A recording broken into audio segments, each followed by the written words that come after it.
Bakit ka nangungulbit? Ito, dalawang order nga po ng tigpo 40. Bakit? Nangungulbit ka? Gutom ka?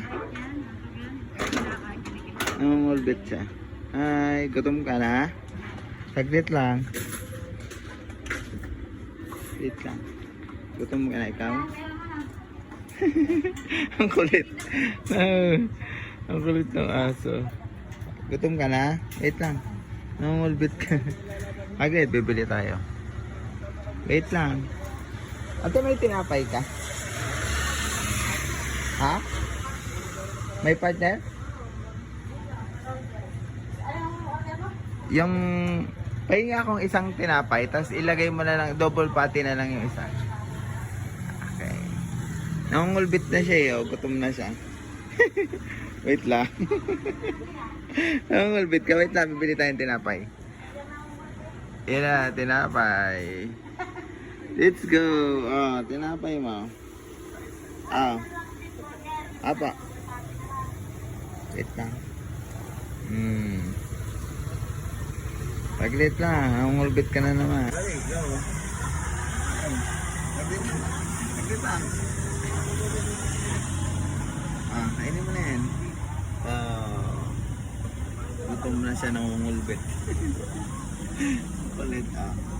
Busog ka na yan. Kulit ng aso. Ang pangalan mo?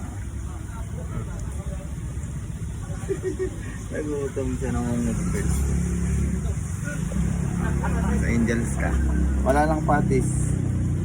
Saglit lang. Hinihintay mo yung ano, yung beef. hinihintay niya na yung palaman. Ano yung ano, tinapay. Hinihintay yung palaman. Saglit lang. Hinihintay niya yung palaman. Ano, niluluto pa oh. Yung palaman. Apir mo na, apir. Apir. Apir. Hinihintay mo yung palaman. Hinihintay pa yung palaman oh. Oh. Mamaya naman. Ang kulit na asong to. Kanina kaya itong asong to. Uwi na kita sa amin eh. Tara. Wait lang, niluluto pa yung palaman mo. Ang kulit. Ayun pa oh. Niluluto pa yung palaman. Mamaya ha. Go. Kain eh. Yan. Ito. Ah. Manghang. Manghang. Yan kabahagi mo. Hintay niya yung patis. Go. Ubusin.